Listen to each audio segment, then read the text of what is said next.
No episódio anterior, fomos conhecer a capital americana, Washington, D.C., e seus museus e monumentos que retratam os momentos mais importantes da história dos Estados Unidos e também alguns dos momentos mais marcantes da história mundial. E de lá, como eu mencionei no final do vídeo, peguei uma das poucas rotas de trem rápido que existem nos Estados Unidos, o Acela Train da Amtrak, em direção à cidade de hoje, Boston, uma cidade diferente de boa parte das cidades americanas.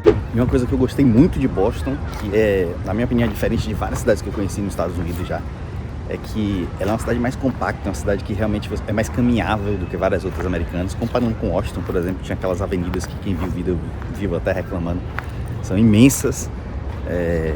Aqui não, aqui você se sente mais... Tem um estilo de fato, como deve estar no título do vídeo e como é a fama aqui de Boston, um estilo mais europeu nesse sentido, das cidades serem mais compactadas, mais voltadas a quem mora na cidade do que a quem vai ficar circulando de carro para cima e para baixo. Tem várias ruazinhas aqui que é bem caminhável, tem vários comércios na base ali, elas são menores, elas integram mais as pessoas. Eu gostei bastante de Boston, me surpreendeu a cidade. Mas antes de falar de Boston, vamos ver rapidamente como foi viajar de trem nos Estados Unidos em comparação à Europa. Voltemos rapidamente então à belíssima Union Station em Washington, D.C. Na verdade, o roteiro se iniciou mesmo em Boston, onde o meu voo de Lisboa pousou. Ia seguir para D.C. também no Acela Train, para depois voltar nele mesmo a Boston, nessa linha de trem conhecida como Northeast Corridor, que liga algumas das principais cidades dos Estados Unidos. A primeira diferença importante em relação às viagens de trem dos Estados Unidos e da Europa é o preço. Nos Estados Unidos eu paguei muito mais caro do que qualquer viagem de trem que eu já fiz em qualquer país europeu. Mesmo no Sleeper Train da Finlândia, que em uma viagem de 14 horas, em uma suíte com camas e banheiro particular, eu paguei 170 euros, equivale para 2 pessoas, ou seja, na prática, 85 euros por pessoa. Ainda assim foi menos que os 90 dólares por trecho dessa viagem, que tem metade da duração. Outro ponto negativo da viagem pelos Estados Unidos é o conforto da jornada em si. O trem balança infinitamente mais do que os europeus, em especial quando o trem vai ganhando um pouco mais de velocidade, ainda que o Acela Train tenha, em média, metade da velocidade do Frecciarossa italiano, por exemplo. No mais, contudo, foi bem parecido. Inclusive em Boston, o embarque é feito diretamente na plataforma, sem qualquer tipo de check-in ou portão de embarque, o que, contudo, existe em DC. Mas pelo que percebi, existe apenas para evitar a superlotação das plataformas antes da hora de partida dos trens, e não por uma checagem de segurança em si. Uma grata surpresa, já que um dos motivos que optei por viajar de trem foi não ter que passar pela experiência infernal dos aeroportos americanos. Aliás, voltando aos trens, que estação linda e cheia de história é a Union Station em Washington, D.C. Essas partes mais amareladas que vocês estão vendo aí, inclusive, são folhas de ouro. É bem bonita essa estação aqui de Washington.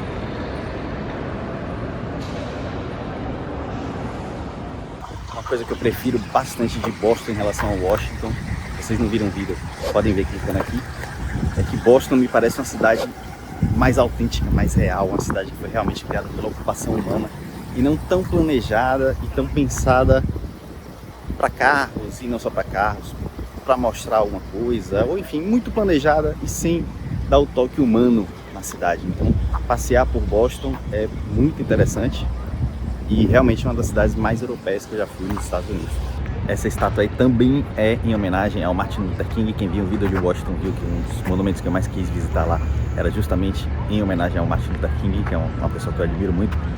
Mas voltando a falar aqui de Boston especificamente, Boston tem uma curiosidade que ele fica, parece que, pelo menos é uma lenda que fala isso, não posso confirmar, você está a menos de meia milha de um parque, seja qual for o lugar que você está na cidade.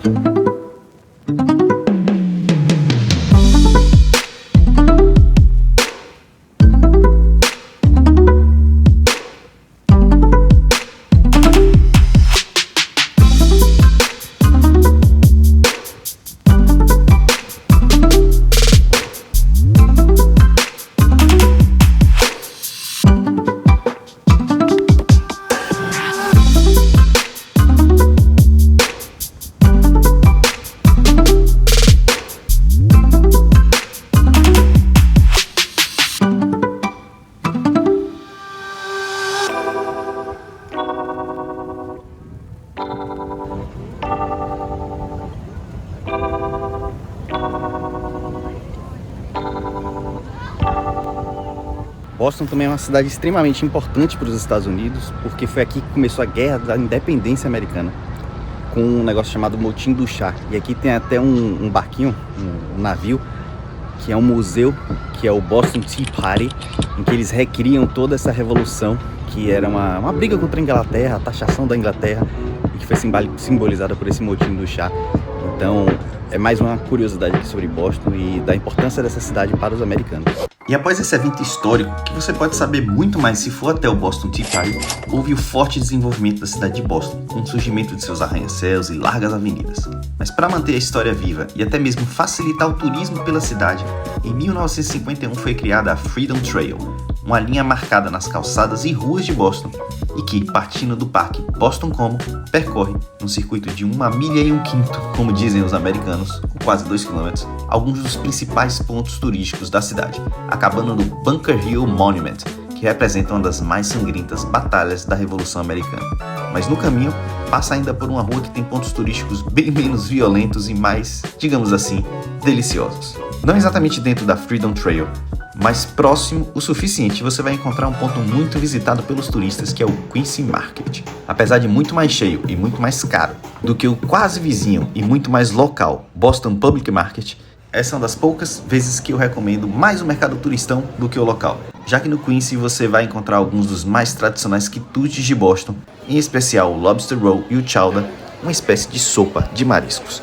O que é mais difícil no Boston Public Market. Como eu definitivamente não sou um fã de mariscos, me perdoem, mas eu não paguei quase $40 para prová-los. Mas o que me falaram foi que eles são bons no Quincy Market, mas ainda melhor em outros locais pela cidade, como é clássico de lugares super turísticos e como eu já falei muito aqui no canal. Mas ainda nessas proximidades e de volta à Freedom Trail, há um outro quitute bem famoso em Boston para você provar. E para quem gosta daquelas dicas assim de coisas mais tradicionais que todo mundo faz, bem turísticas e tal, tem, na verdade é uma dica só, mas 2 lugares que eu vou indicar aqui, que é o Mike's Pastry e o Modern Pastry, que são 2 lugares super famosos aqui de Boston por fazer os melhores cannolis dos Estados Unidos, que é um quitute italiano e que tem tudo a ver aqui com Boston, que teve bastante imigrante italiano. E em relação aos tradicionais cannolis do Mike Pastry ou do Modern, né, que dizem que é mais ou menos a mesma coisa, você consumir um ou outro, eu vou deixar uma dica aqui que talvez vocês não encontrem nem em vídeos de americanos aqui sobre Boston, porque realmente é algo que é bem desconhecido. Até uma amiga minha que mora aqui em Boston não sabia que lá no Harvard Square, que provavelmente vocês vão querer conhecer também o campus de Harvard aqui, se vocês vierem a Boston, né? Lá no Harvard Square tem um Mike's Pastry que não tem, pelo menos quando eu fui, não tinha ninguém, só eu. Vou tentar colocar aí na tela a comparação entre o Mike Pastry original e o de lá de Harvard, para vocês verem que você vai conseguir escolher, consumir, provar, fazer o que você quiser no de Harvard sem estresse, ao contrário da guerra, que é o tradicional. Então fica aí uma dica preciosa aqui do Café com Bigode para você que quer visitar Boston e provar o tradicional cannoli. Mas é por isso que você vai ver muita coisa aqui que faz referência ou que tem base na cultura italiana, porque teve muita imigração italiana aqui. Mas não só, Boston, assim como os Estados Unidos inteiro, é uma cidade com muito imigrante, em especial os estudantes. E claro, um dos motivos disso é o fato do MIT estar aqui junto com Harvard. E não só essas universidades, tem outros lugares, outros estudantes que vêm para cá também. E uma outra curiosidade é que muita gente que precisa de tratamento médico vem para Boston, inclusive imigrantes que não têm nenhuma relação com os Estados Unidos.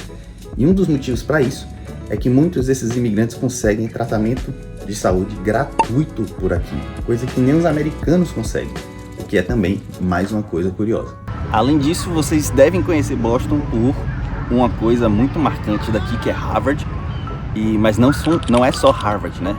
Uma outra curiosidade sobre Boston é que Boston teve a primeira escola pública dos Estados Unidos há séculos atrás, e talvez por isso desde então se desenvolveu para ser um dos polos de conhecimento aqui dos Estados Unidos, porque tem não só Harvard, como a MIT, Boston University, enfim, várias famosas e algumas menos famosas, mas que também são muito respeitadas aqui nos Estados Unidos e no mundo. As mais famosas, claro, MIT e Harvard, que também eu vou falar sobre lá nesse vídeo. Se você deseja visitar Harvard, com certeza vai passar pelo Harvard Square e perceber que se trata muito mais do que um campus universitário. Harvard é praticamente uma cidade em si mesma, com prédios espalhados por uma imensa área nos arredores de Boston e seus mais diversos campos, contando inclusive com lojas, restaurantes, bares e muito mais. Um verdadeiro ecossistema próprio. E você consegue ir facilmente de metrô até a Harvard Square, já que Boston, como falei, é uma das poucas cidades americanas com um bom sistema de transporte público, mas que tem, inclusive, mais uma curiosidade. E além de ser uma cidade muito gostosa de caminhar, Boston tem um sistema de transporte público muito bom, assim como Washington, e ao contrário de vários outros lugares dos Estados Unidos. Mas tem uma curiosidade também sobre o sistema de metrô aqui, que é um dos últimos, salvo engano, vou confirmar isso e deixar aí, que é movido basicamente por trens, carruagens, enfim, pelo trenzinho do metrô, movido a diesel e não elétrico.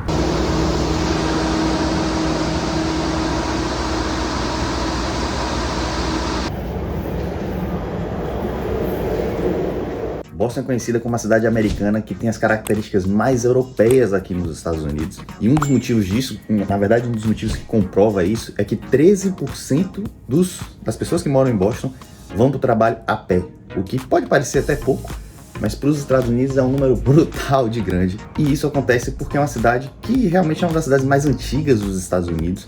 É uma cidade que tem muita história, até as pessoas fora dos Estados Unidos conhecem pouco a importância de Boston para os Estados Unidos. Então você vai ver aqui lugares como Beacon Hill, que tem as ruas de pedra, né, que eles chamam de cobblestones. A arquitetura também você vai ver com características mais ou menos europeias, algumas partes assim lembram bastante Londres, alguns bairros assim de Londres. E isso é bem interessante para quem gosta desse tipo de cidade. No meu caso, gosto muito mais dessas cidades caminháveis, essas cidades mais compactas, como é o caso de Boston.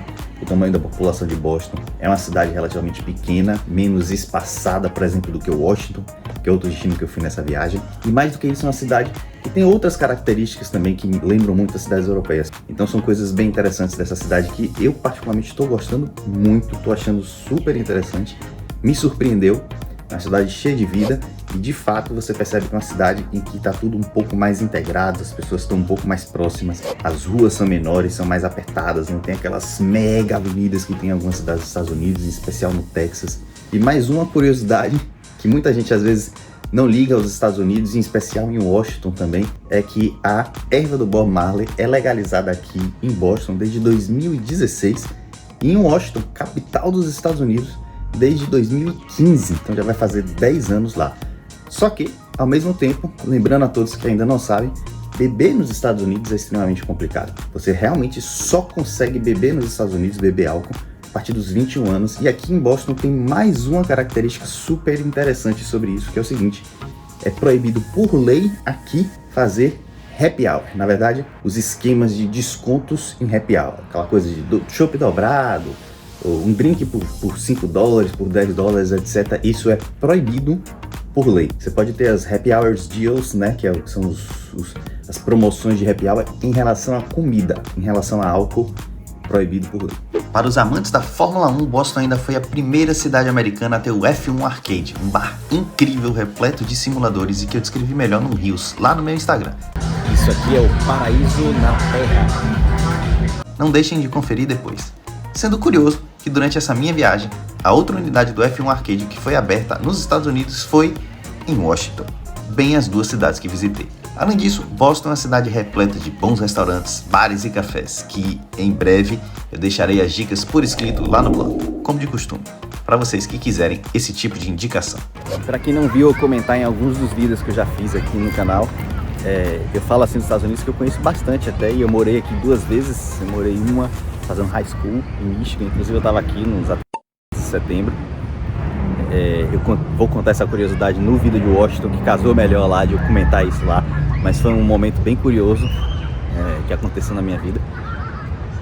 Estar no 11 de setembro, onde eu estava nos Estados Unidos, naquela situação, e também depois na Universidade da Califórnia, fazendo um curso de pós-graduação. Então conheci bastante a Califórnia, Michigan, Illinois e tal, e realmente Boston foi uma cidade que eu não esperava tanto, eu não ouvia falar tanto e me surpreendeu muito positivamente por vários motivos que eu tô falando aí ao longo do vídeo. Outro ponto muito visitado de Boston é o Fenway Park, o mais antigo dos estádios de beisebol americanos, e que, dizem, porque eu não fiz, tem uma visita bem interessante, além de ser a casa do Red Sox, um dos times de beisebol mais tradicionais dos Estados Unidos. Outra coisa que me surpreendeu foram os preços. Definitivamente a inflação pós-pandemia bateu muito forte nos Estados Unidos. E particularmente, a não ser que você não conheça ou seja fã da América, acredito que existem hoje opções de muito melhor custo-benefício para viajar, como essa que eu vou deixar aqui para você clicar e, se ainda não viu o vídeo de Washington DC, vou deixar aqui também para você ver. Nos vemos lá já já, um abraço e até a próxima viagem, bigodudos e bigodudas queridas.